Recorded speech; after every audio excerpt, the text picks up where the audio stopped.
I thank my colleague, Chairman Nadler. I thank him for the extraordinary job that he has done as Chairman of the Judiciary Committee and throughout these difficult proceedings.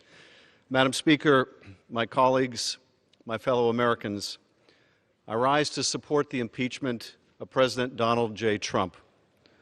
When a man, unprincipled in private life, desperate in his fortune, bold in his temper, possessed of considerable talents, having the advantage of military habits, despotic in his ordinary demeanor, known to have scoffed in private at the principles of liberty, when such a man is seen to mount the hobby horse of popularity, to join in the cry of danger to liberty, to take every opportunity of embarrassing the government, the general government, and bringing it under suspicion, to flatter and fall in with all the nonsense of the zealots of the day, it may justly be suspected that his object is to throw things into confusion, that he may ride the storm and direct the whirlwind.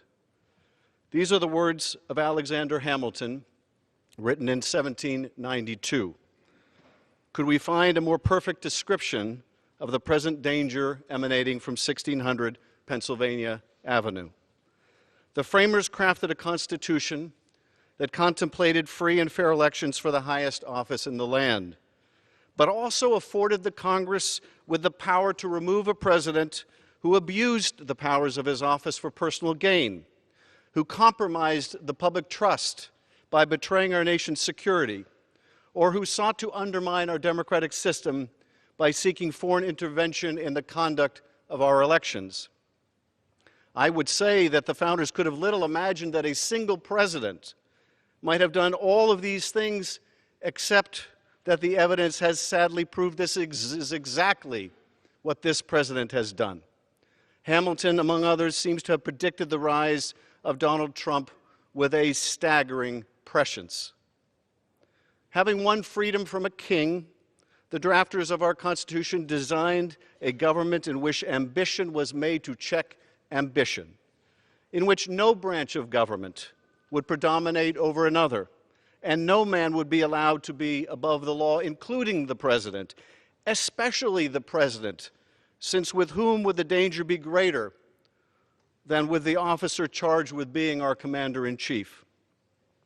Over the course of the last 3 months, we have found incontrovertible evidence that President Trump abused his power by pressuring the newly elected president of Ukraine to announce an investigation into President Trump's political rival, Joe Biden, with the hopes of defeating Mr. Biden in the 2020 presidential election and enhancing his own prospects for re-election.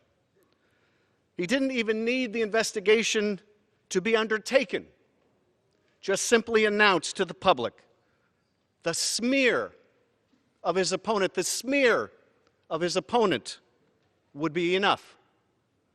To effectuate this scheme, President Trump withheld 2 official acts of vital importance to a nation at war with our adversary, Vladimir Putin's Russia. The President withheld a White House meeting that Ukraine desperately sought to bolster its standing on the world stage. And even more perniciously, President Trump suspended hundreds of millions of dollars of military aid approved by this Congress to coerce Ukraine into doing his electoral dirty work. The President of the United States was willing to sacrifice our national security by withholding support for a critical strategic partner at war in order to improve his re-election prospects. But for the courage of someone willing to blow the whistle, he would have gotten away with it. Instead, he got caught. He tried to cheat, and he got caught. Now, this wasn't the first time. As a candidate in 2016, Donald Trump invited Russian interference in his presidential campaign, saying at a campaign rally, "Russia, if you're listening, I hope you're able to find the 30,000 emails that are missing." A clear invitation to hack Hillary Clinton's emails. Just 5 hours later, Russian government hackers tried to do exactly that.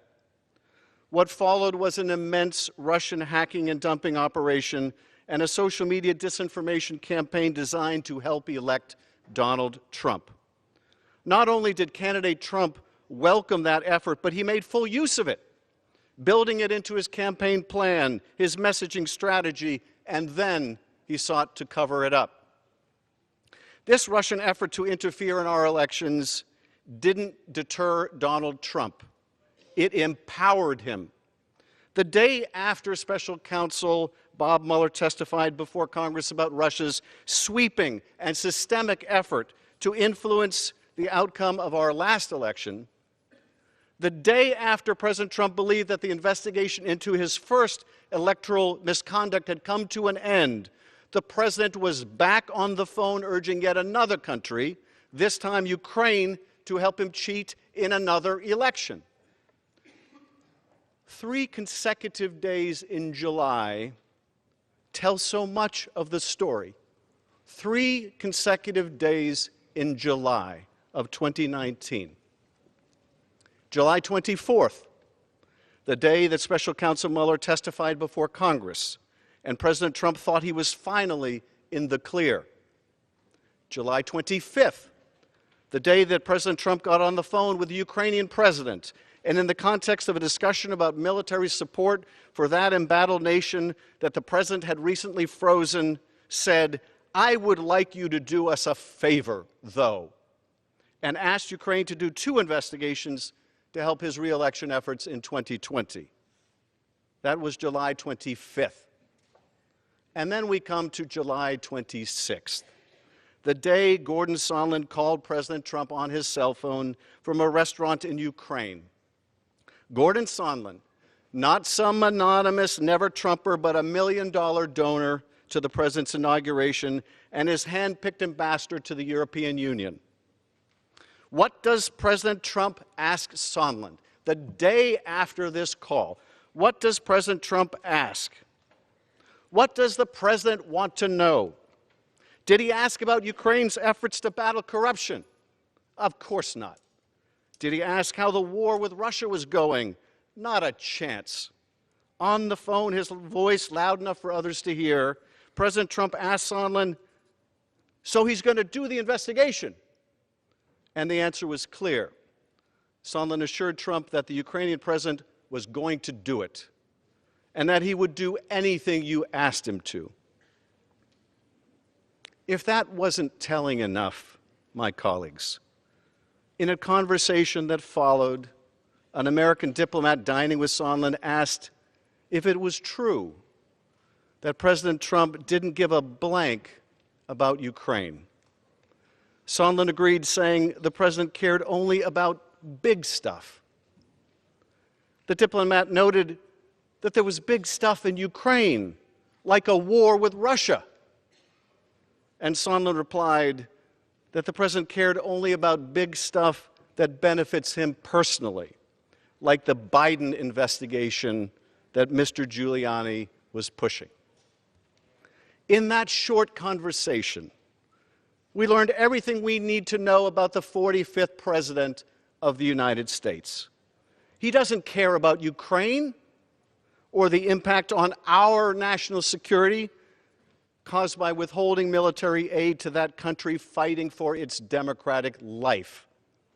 All that matters to this president is what affects him personally, an investigation into his political rival and a chance to cheat in the next election. As Professor Gerhardt testified before the Judiciary Committee 2 weeks ago, if what we're talking about is not impeachable, then nothing is impeachable. Even as this body uncovered the facts of this Ukraine scheme, even as we opened an impeachment inquiry, even as we gathered evidence, President Trump continued his efforts to seek foreign help in the next election. Well, I would think, he said from the White House lawn on October 3rd, that if they're being honest about it, they'd start a major investigation into the Bidens.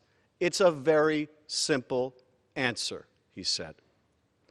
And he made it clear it's an open invitation to other nations as well, saying China should start an investigation into the Bidens, too.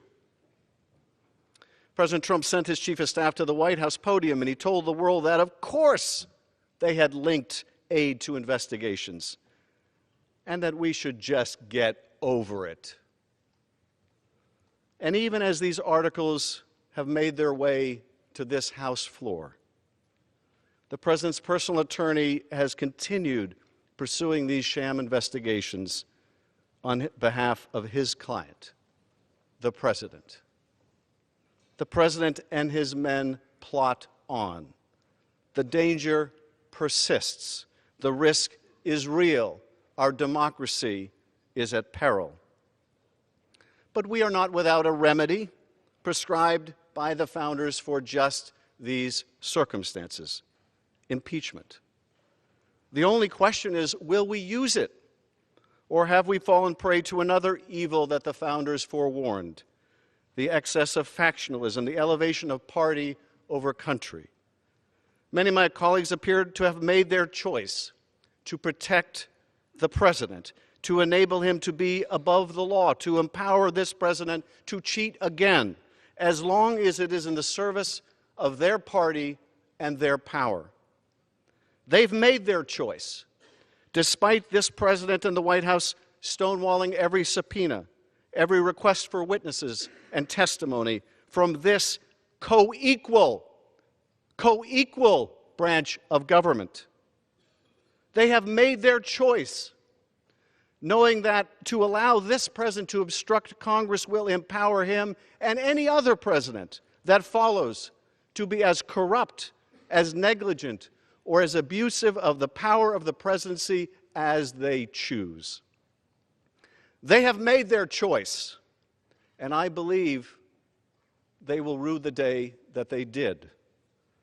When Donald J. Trump was sworn in on January 20th, 2017, he repeated these words: "I do solemnly swear that I will faithfully execute the office of the President of the United States and will, to the best of my ability, preserve, protect, and defend the Constitution of the United States."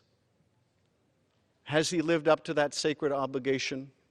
Has he honored his oath of office? Has he preserved, protected, and defended the Constitution of the United States? The uncontested evidence provides the simple yet tragic answer: he has not. In America, no one is above the law. Donald J. Trump sacrificed our national security in an effort to cheat in the next election. And for that, and his continued efforts to seek foreign interference in our elections, he must be impeached. I reserve the balance of my time.